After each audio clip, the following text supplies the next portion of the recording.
Entonces, como les mencionaba, lo que vamos a ver ahora es la parte de las pruebas de susceptibilidad a los antimicrobianos que se pueden realizar por diversos métodos, ¿verdad? Como ya vieron el día de ayer, por técnicas de macrodilución en tubo, microdiluciones, por métodos de difusión, ya sea por discos o por el e-test. Pero como les mencionaba, como en la práctica quizás de forma más habitual o un poco más rutinaria, las pruebas de susceptibilidad se hacen por métodos de difusión en disco, por la técnica de Kirby-Bauer modificada, que es la que vamos a ver este día, es como lo de más rutinario, ¿verdad? Y importante de que nosotros sepamos cómo realizar, porque créanme que a estas alturas hay profesionales de que no saben cómo se hace o lo hacen de manera equivocada y se saltan los pasos, algunos pasos, o no consideran los tiempos idóneos, etcétera. Porque como les decía la licenciada, esta técnica, el método de Kirby-Bauer modificado, pues se dice que es una técnica estandarizada, ¿vea? O sea, ya se tiene un medio de cultivo en el cual se hace, un inóculo que se ajusta, con qué se ajusta, cuánto debe de medir de grosor ese agar, las condiciones de incubación, la forma de lectura, la forma de la siembra. Entonces, todo está estandarizado, todo está normado, ¿vea?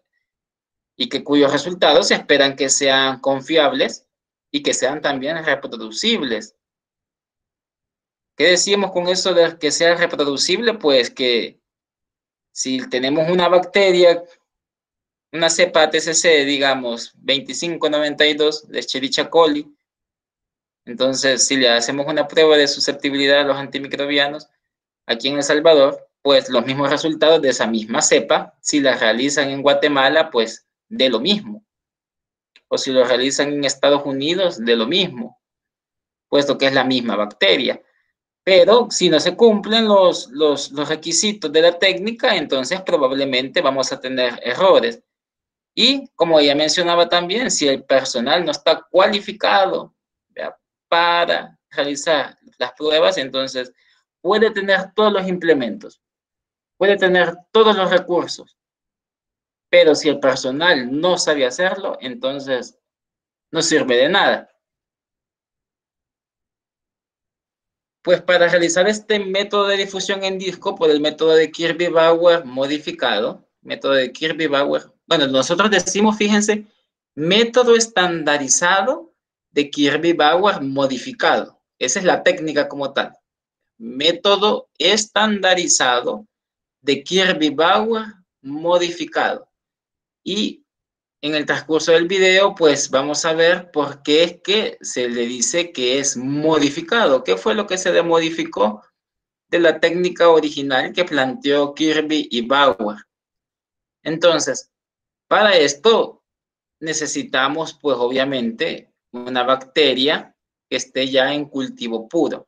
Después de que se realizó el proceso de identificación bacteriana y sepamos qué bacteria es la que se aisló de una determinada muestra clínica y sepamos que es una Escherichia coli, un Staphylococcus aureus, una Salmonella, una Shigella, una Serratia marcensis o cualquier otro microorganismo que ya sepamos qué es, entonces, y la tengamos en un cultivo puro, ¿vea?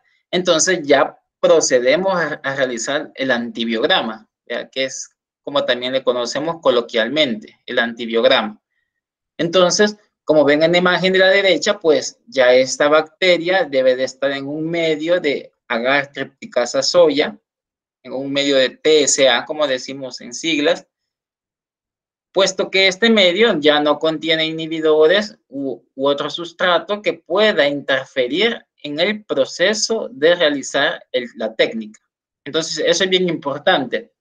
Yo jamás puedo hacer un antibiograma a partir de un cultivo, bueno, que no esté puro, uno, y la otra es que lo realice a partir de crecimientos bacterianos que estén en medios selectivos y diferenciales.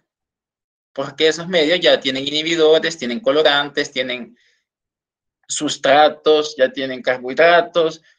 Entonces, en un medio que no lo tenga, como un TSA, que es lo habitual que se utiliza, ¿vea? O puede ser tal vez un agar sangre o un agar chocolate, que ya sabemos que esos medios no tienen sustancias inhibidoras ni tienen sustratos fermentables, entonces podría tomarse de ahí. Entonces, pero lo principal es que tenemos que tener una bacteria en cultivo puro.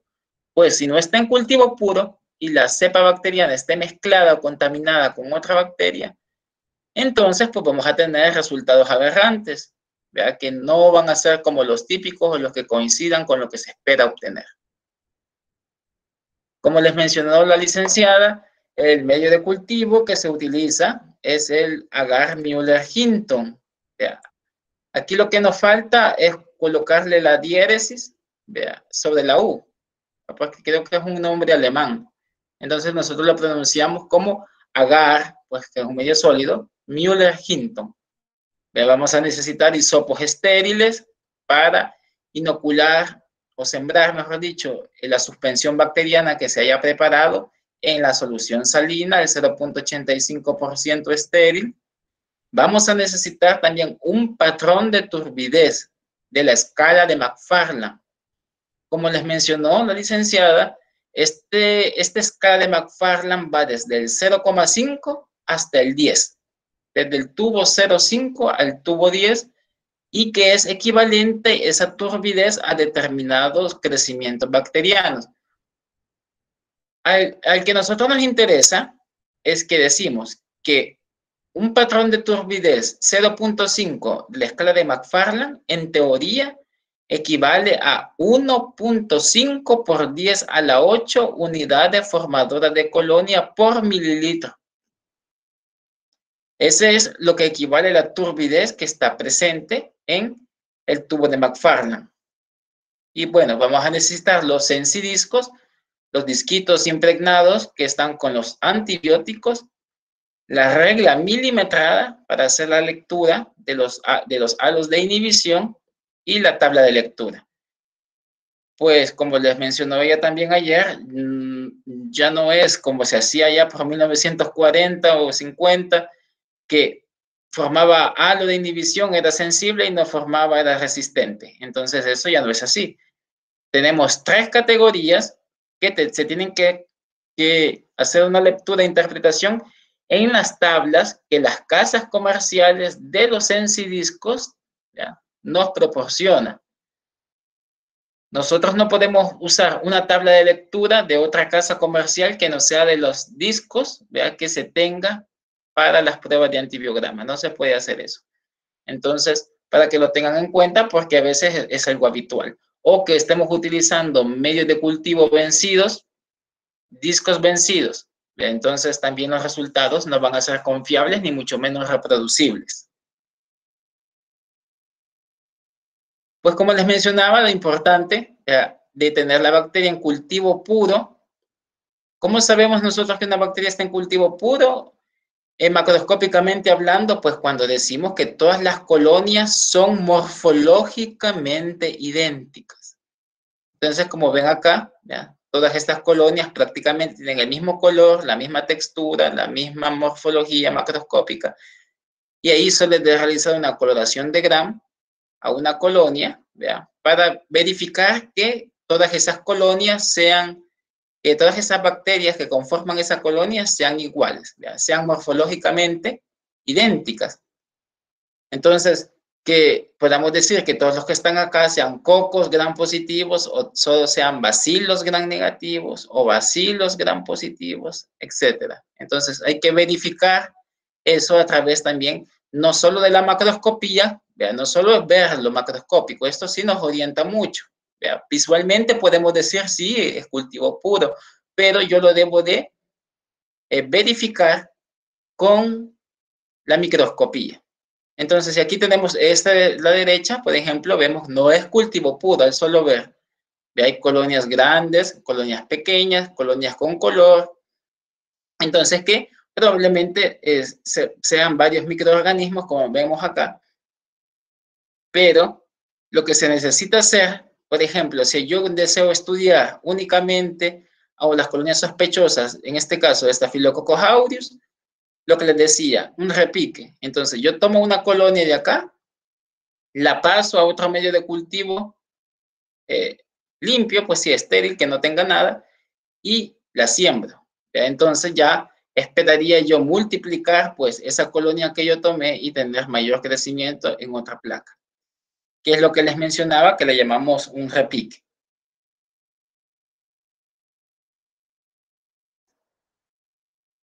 No estaba en los materiales, pero una cosita que nos va a servir mucho para hacer el ajuste del inóculo con el patrón de turbidez de McFarland es esta tarjeta de Wickerham, que también la licenciada ayer se las mencionó, pero no les dio el nombre. Ese es el nombre que tiene la tarjeta. Entonces, para hacer el ajuste del inóculo de forma visual, comparando el patrón de turbidez con la suspensión bacteriana que se va a realizar, entonces se tienen los dos a la par. Entonces, colonia a colonia, bueno, de 3, 4 o 5 colonias al principio y después va ajustando el inóculo si requiere más colonias o no, como van a ver en el video. Entonces, se necesita que hacer esa comparación visual con el patrón de turbidez, con esa tarjeta que nos ayuda bastante. Y lo que les mencionaba de la escala de McFarland, para que se lleven en mente de que va desde 0,5 hasta 10. Entonces, dependiendo de la técnica que se quiera hacer, entonces así les dirá el inserto o lo que se quiera hacer, por ejemplo, qué patrón de turbidez quieren ocupar. Pero ya dijimos, para Kirby Bauer ya está estandarizado que es el 0.5, el tubo 0.5. Ahora, ¿cómo se prepara? Pues ya les mencioné a la licenciada, con cloruro de bario y con ácido sulfúrico. Y aquí están los volúmenes que se deben de preparar para llevar a un volumen final de 10 ml, para formar el precipitado de la sal, que la sal precipitada prácticamente es la que va a dar la turbidez en este tubo. ¿Se acuerdan cuál es el compuesto, el precipitado que se forma de la combinación del ácido sulfúrico más el cloruro de bario?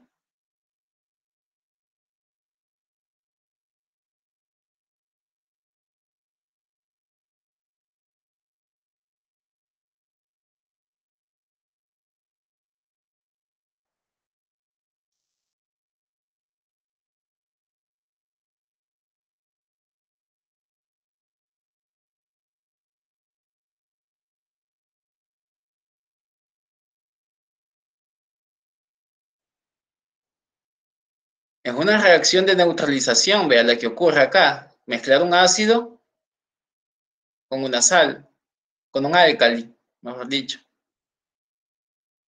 Entonces nos tiene que dar, como es una reacción de neutralización, una sal y agua.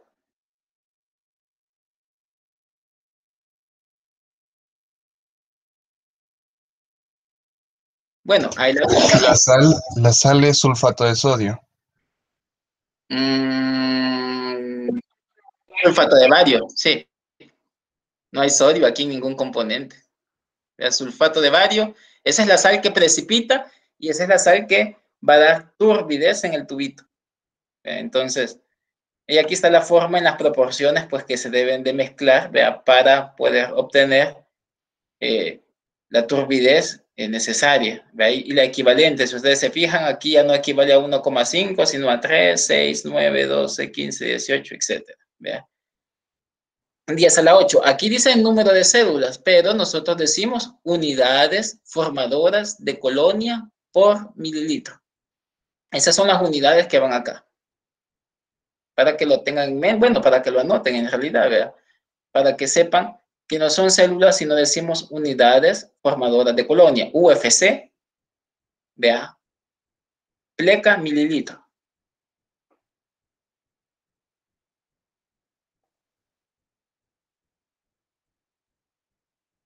Bueno, entonces vamos a ver el video y vamos a sacar algunas dudas o aclarar algunas situaciones con respecto a lo que vayamos viendo.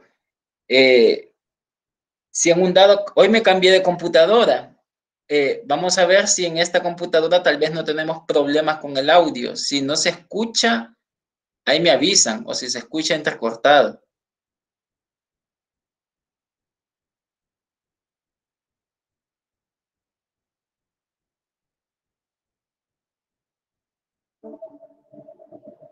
Antidiagrama completo de equilibrio o difusión en disco. Generalidades del antidiagrama. Una variedad de métodos pueden ser utilizados para medir la susceptibilidad in vitro de los microorganismos patógenos a antimicrobianos. Los métodos estandarizados son la macro y microdilución en caldo, el I-test y el método de difusión en disco o Kirby-Bauer, el cual es el más utilizado en los laboratorios de bacteriología. Este se encuentra estandarizado para microorganismos de crecimiento rápido y algunos microorganismos exigentes y permite obtener resultados cualitativos que se correlacionan con los resultados cuantitativos obtenidos mediante determinación de concentración mínima inhibitoria. El método de difusión en disco se caracteriza por utilizar una concentración constante de un antimicrobiano impregnado en discos de papel filtro, que es colocado sobre la superficie de un medio de cultivo sólido en el cual se siembra la bacteria a la que se valora la sensibilidad. Una vez el disco entra en contacto con la superficie del agar, el agua es absorbida por el papel filtro y el antibiótico se difunde en forma radiante. La sensibilidad de una bacteria se interpreta según la zona clara o halo de inhibición del crecimiento alrededor del disco. El diámetro del halo medido en milímetros es proporcional a la susceptibilidad de la bacteria. Para la ejecución de este método se requiere un inóculo estandarizado y un agar cuya pureza y composición permitan una adecuada difusión de los antibióticos. De esta manera, el antibiograma está sujeto a condiciones técnicas que pueden afectar su interpretación y por tanto es necesario tener en cuenta. Primero, condiciones de la bacteria, cinética de crecimiento, número de bacterias, fase de crecimiento del inóculo. Según este último criterio se utiliza el método de suspensión directa de la colonia para bacterias de crecimiento lento o de manera impredecible en caldo, para estafilococos o siempre que el crecimiento de 18 a 24 horas esté disponible. El método de fase logarítmica se utiliza para bacterias de crecimiento rápido cuando no se tenga disponible colonias frescas. Segundo, sensidiscos antimicrobianos. Mantener refrigerados a 8 grados centígrados o congelados a temperaturas menores de menos 14 grados centígrados. Los betalactámicos deben mantenerse congelados y refrigerar solo lo que está en uso por máximo 7 días. Otros antimicrobianos lábiles, como el imipenem y las combinaciones con clavulanato, son más estables si se mantienen siempre congelados hasta el día de su uso. Los envases donde se guardan los sensidiscos deben tener desecantes. Revisar que los sensidiscos tengan una fecha de expiración posterior. Tercero, medio de cultivo. El agar debe tener un pH entre 7.2 y 7.4. En agares con pH ácido, los aminoglucósidos y macrólidos pierden potencia y las penicilinas aumentan la actividad. En agares con pH alcalino se observa un efecto opuesto. La profundidad del agar recomendado es de 3 a 5 milímetros. Una profundidad menor de 3 milímetros genera lecturas de falsa susceptibilidad, mientras que una profundidad mayor de 5 milímetros genera lecturas de falsa resistencia. Los medios con exceso de timidina producen una falsa resistencia a sulfonamidas y trimetoprim. Cantidad de cationes divalentes. El contenido excesivo de calcio y magnesio produce falsa resistencia para aminoglucósidos y tetraciclinas en pseudomonas aeruginosas. El contenido bajo de cationes produce falsa susceptibilidad. El ion zinc en exceso genera falsa resistencia a carbapeno. Las cajas del agar pueden almacenarse máximo por 14 días a una temperatura de refrigeración de 4 a 8 grados centígrados. Antes de usar, sacar a temperatura ambiente las cajas y colocar en una incubadora a 35 grados centígrados para permitir la evaporación del exceso de humedad. El medio recomendado utilizar es el agar Müller-Hinton debido a su reproducibilidad aceptable, baja concentración de inhibidores, lo cual es importante para evaluar sulfonamidas, trimetoprim y tetraciclina. El crecimiento satisfactorio de patógenos no exigentes. Gran experiencia en estudios de susceptibilidad. Este medio es utilizable solo para bacterias aerobias o facultativas no exigentes. Para microorganismos exigentes puede utilizarse agar Müller-Hinton con 5% de sangre de carnero para streptococos, medio HTM para las especies de hemófilos, agar base GC suplementado con hemoglobina bovina y enriquecimiento al 1% para gonococo. Cuarto, patrón de McFarland al punto 5. Debe verificarse la densidad correcta del patrón en forma mensual. Absorbancia a 625 nanómetros igual a 0.08 a 0.10. La turbidez del patrón debe ser uniforme posagitación con vórtex. Almacenar en la oscuridad a temperatura ambiente por máximo 6 meses o hasta que se observe signos de deterioro o pérdida del volumen. Quinto, condiciones de incubación como temperatura, tiempo, atmósfera pueden afectar el crecimiento bacteriano. Se recomienda la incubación durante 18 a 24 horas a 35 grados centígrados en atmósfera ambiente. Estreptococos, hemófilos y neisseria deben ser incubados en atmósfera de 0,2 al 5%. Sexto, lectura. Puede presentarse subjetividad en la lectura y medición de los aros de inhibición debido a variaciones entre observadores. Séptimo, control de calidad.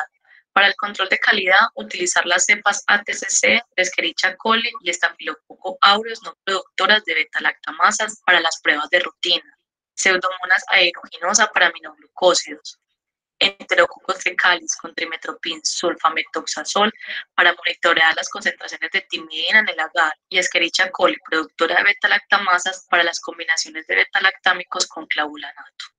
Segundo, procedimiento del antibiograma por método de Kilby-Bauer o difusión en disco. Organizar el material que se va a utilizar para el montaje. Guantes, bata, mechero, asa de redondel, caldo Müller-Hinton o solución salina al 0.85%, tarjeta de lectura, marcador indeleble, hisopo, Müller-Hinton agar, pinzas y sensidiscos que se utilizarán dependiendo del microorganismo a evaluar, patrón al 0.5 de McFarland y un cultivo puro bacteriano. Primero, identificar la caja con marcador indeleble en el reverso.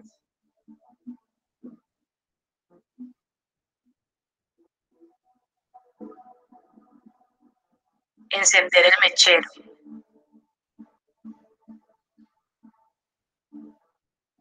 Flamear el asa de redondel y frotar continuamente en la tapa de la caja del agar hasta que enfríe por completo.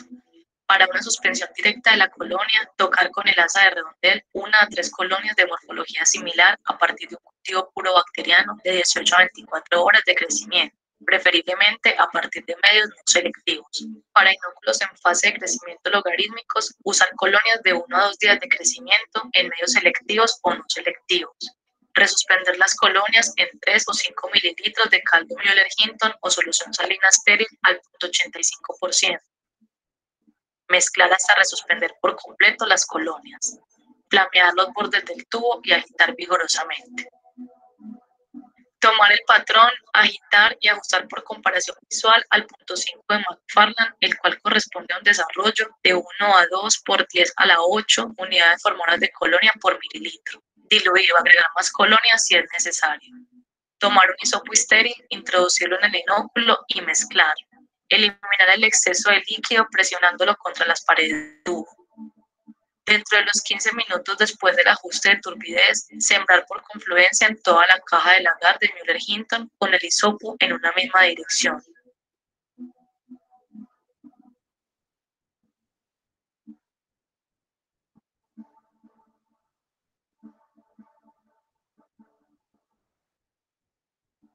Rotar la caja en ángulo de 60 grados y sembrar nuevamente por confluencia.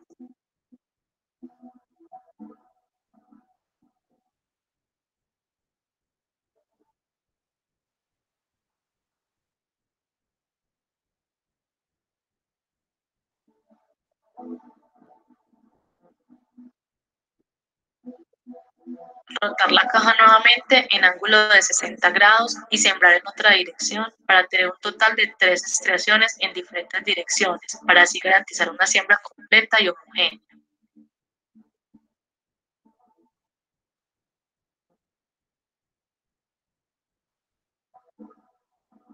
Finalmente, pasar el hisopo por el borde de la caja del agar.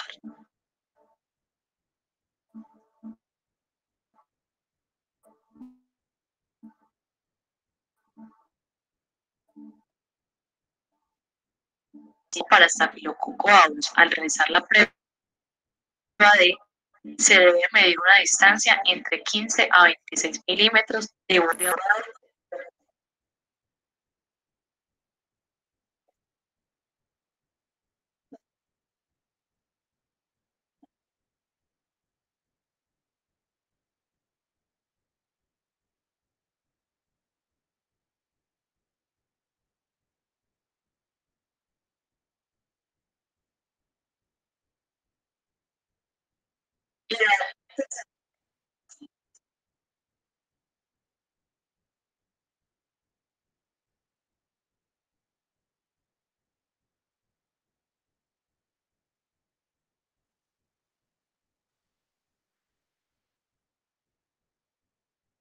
Hola.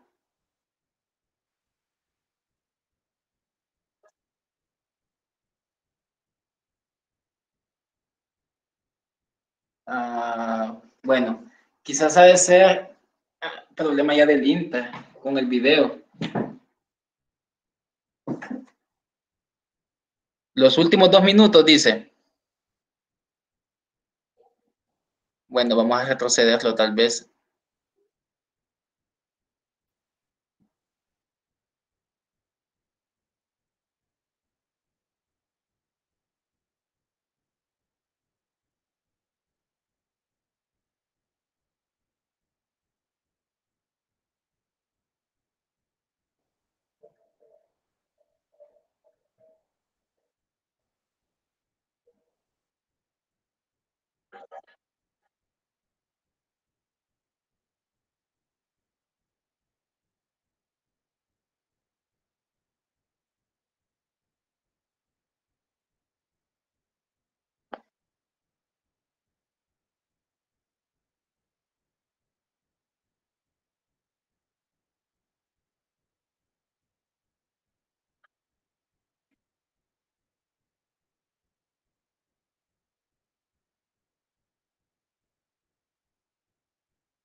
Ay, espera. ¿Sí se escuchaba? No, Lick, no escuché nada.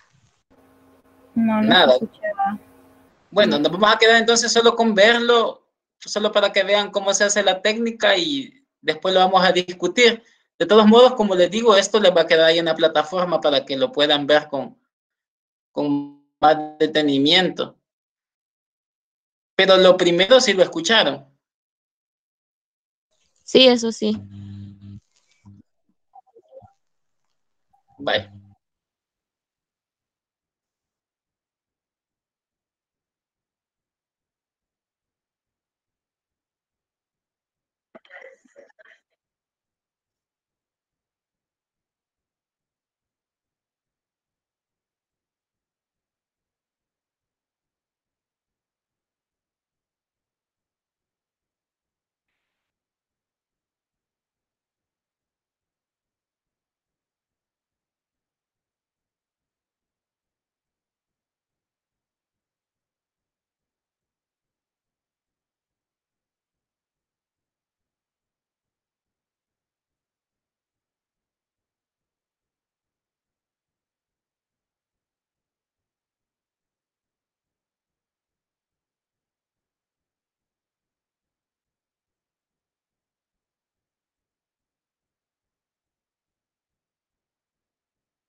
áureos es significativa y debe medirse la inhibición solo hasta el borde de la opacidad.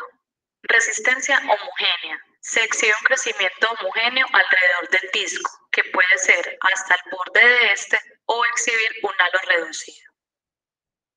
Después de la medición de los halos de inhibición, se realiza la interpretación de acuerdo a las tablas de la CLCI. Debe tenerse en cuenta el tipo de microorganismo evaluado, el antimicrobiano utilizado y su concentración, comparando el diámetro de inhibición obtenido con los criterios para considerar un microorganismo como sensible, intermedio, resistente o no sensible. Sensible. Implica que el aislamiento es inhibido por un agente antimicrobiano a las concentraciones recomendadas para el tratamiento. Intermedia. Incluye aislamientos cuya concentración mínima inhibitoria de antibióticos es cercana a las concentraciones del antibiótico que se alcanzan en sangre o tejidos profundos, por lo que la tasa de respuesta puede ser menor que en los aislamientos sensibles. Esta categoría implica la eficacia clínica en sitios del cuerpo donde los antibióticos se concentran. Ejemplo, quinolonas y betalactámicos en orina, o cuando puede ser usada una dosis más alta del usual. Ejemplo, betalactámicos. Resistente. Implica que el aislamiento no es inhibido a las dosis recomendadas de un agente antimicrobiano y o que el rango de la concentración mínima inhibitoria obtenida a partir de la zona de inhibición corresponde a mecanismos específicos de resistencia microbiana, como betalactamasas, o cuando la eficiencia clínica del antibiótico sobre el aislamiento no ha sido demostrada en los estudios de tratamiento. No sensible. Esta categoría es utilizada para aquellos aislamientos que tienen un único criterio de interpretación como sensible, debido a la ausencia o rara ocurrencia de resistencia.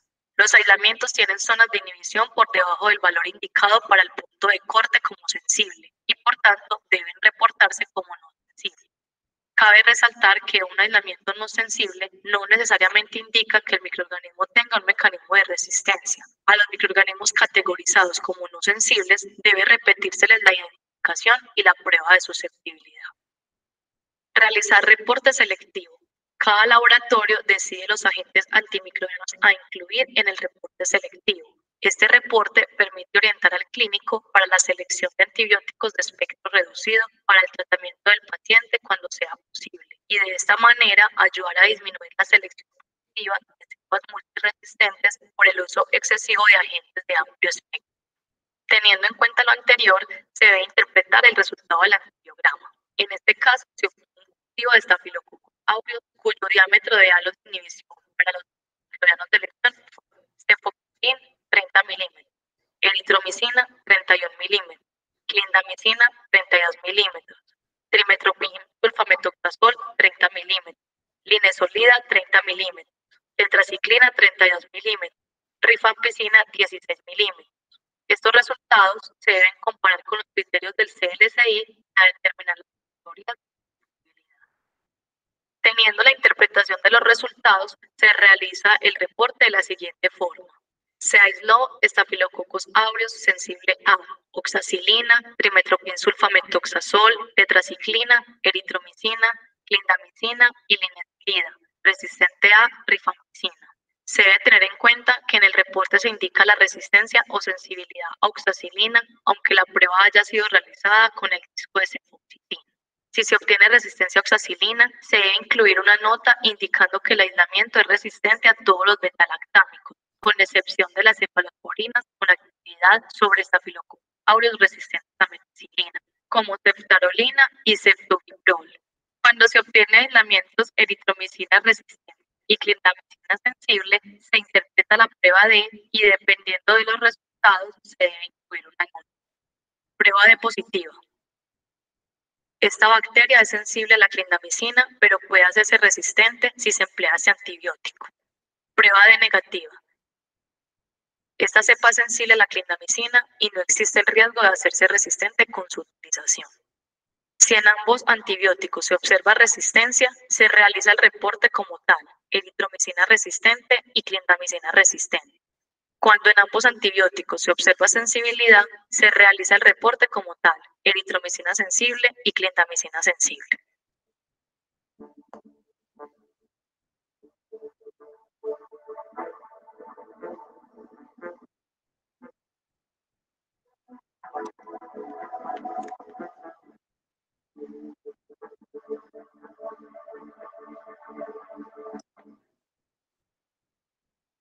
Al final, ¿se escuchó o no?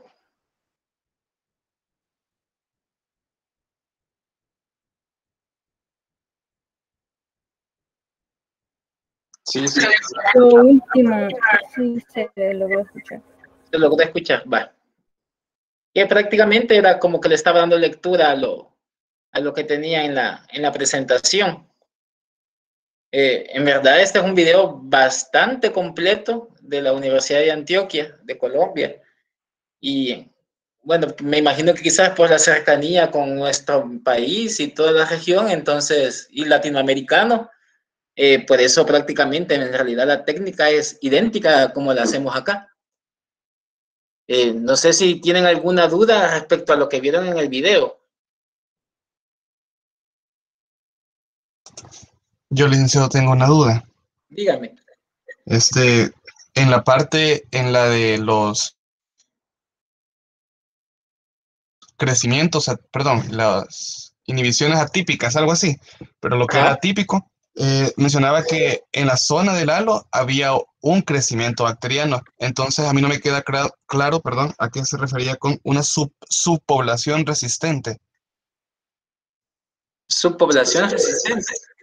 Sí, que adentro del halo de inhibición crecían bacterias. Es lo que le decía ayer la licenciada, que es lo que llamamos cepa mutante. O sea, una misma especie bacteriana como que tuviera una subpoblación de que hay una que sí es sensible y otra que es resistente dentro de la misma población bacteriana. Entonces, pero lo habitual, como ella menciona, es más que todo cuando se observa eso es porque hay cultivo mixto y no hay cultivo puro. Pero entonces a eso se refiere, vea, cuando se observan crecimientos dentro del halo de inhibición, pero como colonias, vea, no como velo, sino como colonias, lo habitual es que no hay cultivo puro, o sea, o hay un cultivo mixto, o la cepa es mutante. Y no se hacen más estudios para determinar cuál cepa es.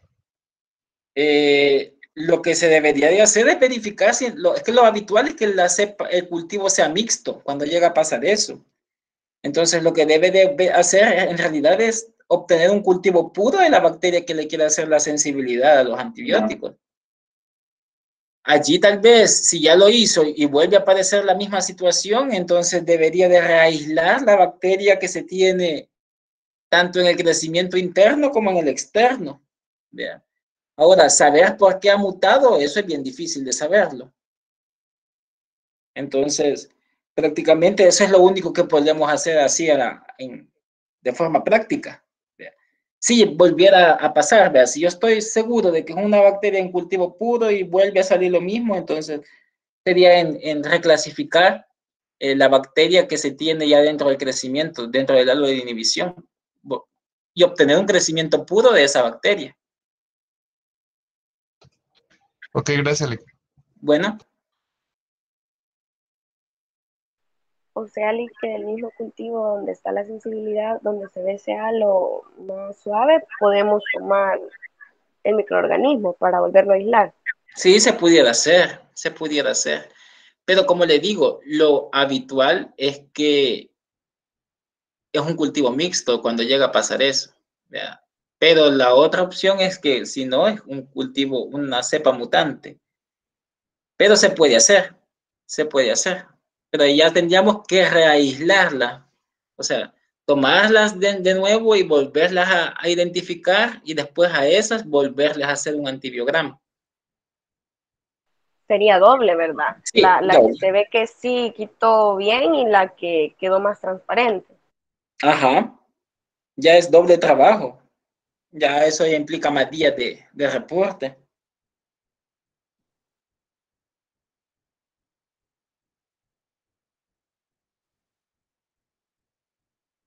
¿Otra duda? Sí, una consulta con respecto a la cantidad óptima de discos que debe de ponerse en la placa del Petri. Entiendo Sí. que hay dos tamaños. Con base a esos dos, ¿cuál sería la cantidad óptima? Fíjense que nosotros utilizamos casi siempre la caja de Petri pequeña, pero allí dependería del número de antibióticos que se van a probar, así va a ser el diámetro de la caja que va a usar. En un dado caso, si no tiene cajas grandes, entonces lo hace en 2 cajas de las pequeñas, ¿verdad? Si se quieren probar más antibióticos. Ahí todo depende del tipo de bacteria que se tenga aislada, así el número o la cantidad de antibióticos que se va a probar. Ya, dependiendo, por ejemplo, si es una bacteria gram positiva o si es gram negativa, ahí ya da, o el tipo de bacteria, si es una enterobacteria, si es un Staphylococcus aureus, entonces ahí le va a dar el número de antibióticos que se tienen que probar para esa bacteria. Entonces así va a depender según el número de antibióticos que se va a probar, si va a poder seleccionar una caja. Pero nosotros casi siempre lo hacemos en esas cajas pequeñas, la caja de Petri habitual. Me recuerdo que dijo el diámetro, pero se me ha olvidado. Creo que la más grande dijo que era como de 100 milímetros. Entonces, nosotros ocupamos las pequeñitas. Pero puede utilizar 2, si en un dado caso no llegan a caber. Lo importante es que no hay que poner demasiados discos, porque si ustedes ya ven que a veces los halos de inhibición se llegan a traslapar. Entonces, si son muchos, entonces mejor utilicemos 2 cajitas.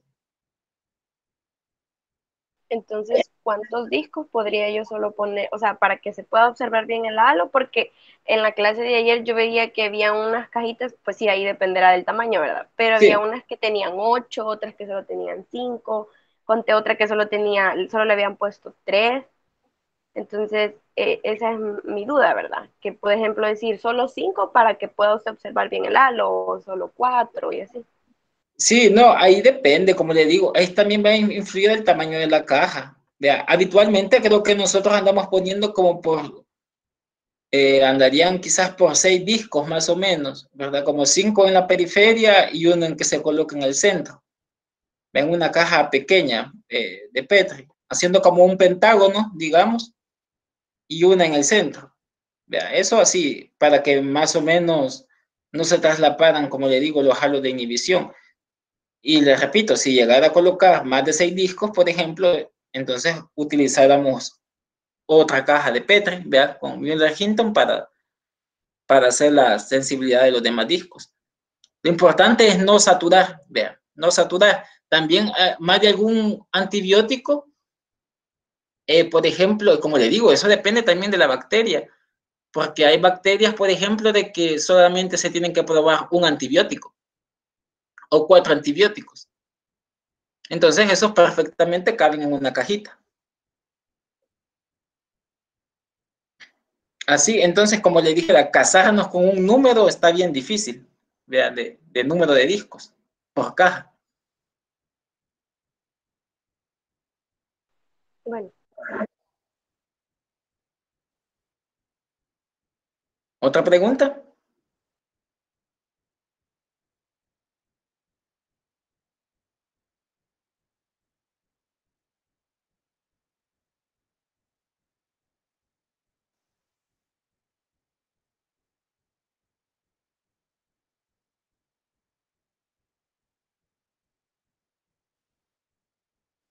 ¿No hay más preguntas?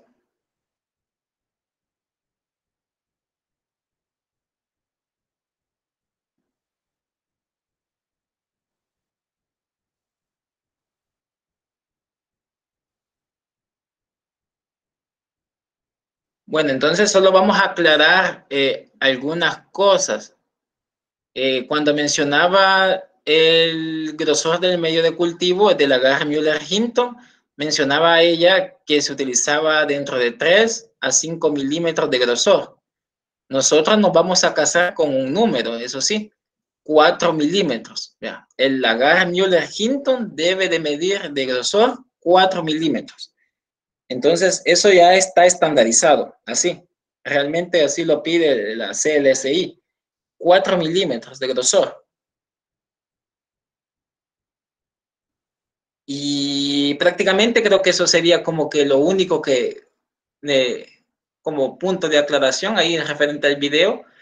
Y recordarles también de que lo que se miden son el diámetro, ¿verdad? Diámetro de inhibición, ¿verdad? No son radios, es diámetro, ¿verdad? Lo que se llega a medir. Y la circunferencia es eso de que mida 30 milímetros, 40, 15, 10 milímetros de diámetro. Eso no va en el reporte. Eso solamente va en su hoja ahí de cotejo, donde va anotando lo que va midiendo y con lo que se va a interpretar a las tablas para si cae dentro de la categoría sensible, resistente o intermedio. Ahí se fijaron en la parte final cómo se reporta, que va el nombre de la bacteria que se aisló, se aísla Escherichia coli, se aísla Staphylococcus aureus, se aísla cualquier otra bacteria, y ahí solo le pone el listado de los antibióticos a cuál. Fue resistente, fulanito de tal, vea, resistente a amoxicilina, tetraciclina, ampicilina, sensible a trimethoprim, amicacina, eritromicina, intermedio para tal. Entonces, solo se pone el nombre de los antibióticos.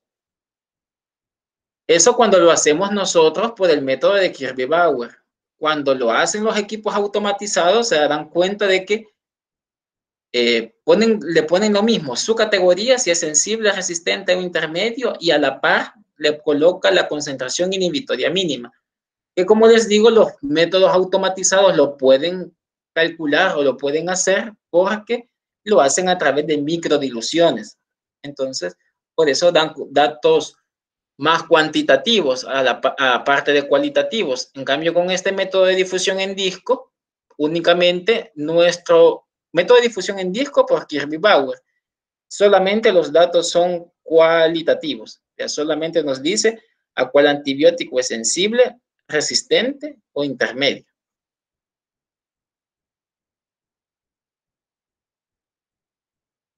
Les voy a dejar, aparte de este video, hola, ¿alguien quería comentar? Lick, solo una duda, antes Dígame. que cambie de tema. ¿No hay problema en medir con pie de rey o medir solamente con regla, como lo hizo en el video? No, no hay problema, no hay problema. Lo que se recomienda es que, si es regla, que sea una regla milimetrada y transparente, lo mejor. Aunque ella ocupó una regla con color, pero lo mejor es que sea con una regla milimetrada transparente. Si tuviéramos un pie de rey, ¿vea? O un vernier, que es el mismo, entonces sería mejor, ¿vea? Porque sería más exacto el dato que se tuviera con el halo de inhibición. Ahí solamente tener cuidado cómo poner la regla. ¿Vea? Ya vieron ahí cuando hay formaciones de velos, cuando hay Sí, porque yo veía en el video que era como de esas reglas que son elásticas, plásticas, Ajá, sí, sencillas. Ajá, sí, no hay problema, no hay problema. Pero lo recomendable es que esa regla milimetrada sea transparente para mí. Bueno, para todos, en realidad, es más fácil.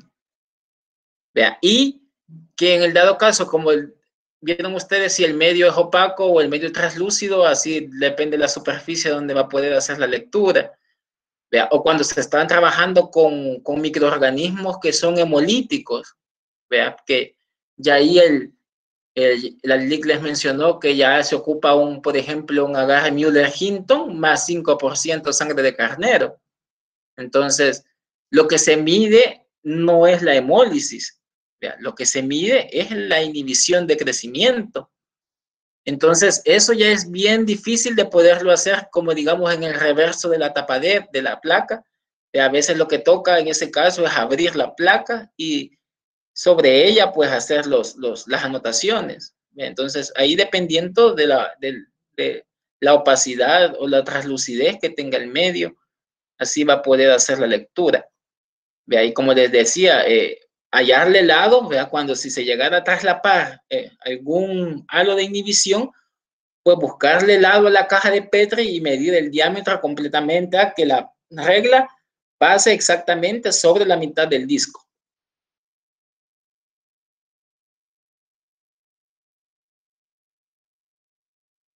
Gracias, Lick. Bueno, y fíjense que no son tan caros los pies de rey. Creo que los analíticos no sé si andaban como por $20. Y eso se compran en una ferretería, en EPA o en Vitri o una de esas ferreterías grandes tienen. Si lo quiere digital, pero hay así también estándar, ¿verdad? Que no son digitales.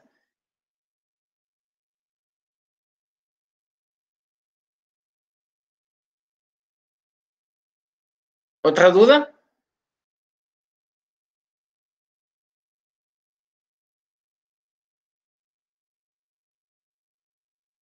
Bueno, como les decía, ese video es bastante completo. Entonces, cuando yo se lo voy a dejar y lo vuelven a ver para que no tengan interrupciones con las cuestiones del audio, ¿vea? Entonces, si llegaran a tener dudas cuando lo vuelvan a ver, entonces ahí me comentan, ¿vea? Porque como les digo, esto que estamos viendo, bueno, la clase que tuvimos ayer y con este laboratorio prácticamente cerramos la unidad 1.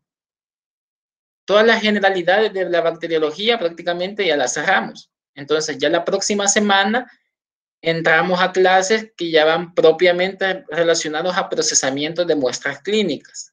Entonces, cada aislamiento que se vaya obteniendo de alguna muestra clínica, casi todas llevan un antibiograma, por no decir todas. ¿Ya? Bacterias bien puntuales, vamos a mencionar cuáles no se les realiza de forma rutinaria el antibiograma. ¿Vea? Entonces, a medida vaya avanzando el curso, vamos a ir viendo cuáles son. Y lo importante es con esto, pues prácticamente que es una prueba, ¿vea? Que tiene que hacerse casi a la par de cualquier aislamiento que dé un tipo de bacteria. Entonces, por eso la seriedad con el tipo de, con lo que se está haciendo con esta prueba. Y pues mencionaba ya la licenciada, pues imagínense que se reporte una bacteria que no es sensible o que la reporte como resistente o al revés, entonces eso ya implica pues gastos para el paciente o la vida del paciente la llega a comprometer, entonces es sumamente delicado. Entonces, les voy a colocar este video y les voy a colocar otro. Fíjense que el otro es como animado, es casi un poquito largo, pero me gusta en el sentido porque la parte final del video se centra mucho en la lectura. Pone como ejemplos, vea cómo se hacen para un antibiótico A, para un antibiótico B, un antibiótico C, vea, no les da nombres, sino les pone letras, vea. Entonces, para que vayan ustedes viendo cómo se hace esa correlación con las tablas, ahí lo muestra también cómo se correlaciona y cómo le asigna categoría. Y ahí prácticamente vuelve a retomar algunas cosas de acá, que cómo se siembra, cómo se prepara el McFarland, también habla un poquito cómo se prepara el McFarland. Entonces, prácticamente con este video y el otro, créanme que se complementa muy bien todo lo que es respecto al Kirby Bauer. Entonces, ahí solo que se llegara a hacer, vea, eso sería lo ideal, vea, que se pudiera hacer algún día. Entonces, prácticamente creo que con esto terminaría y no sé si, vuelvo a preguntar si tienen alguna duda y si no, pues me las hacen saber en su momento cuando tengamos otra clase respecto a este video o al otro que van a ver.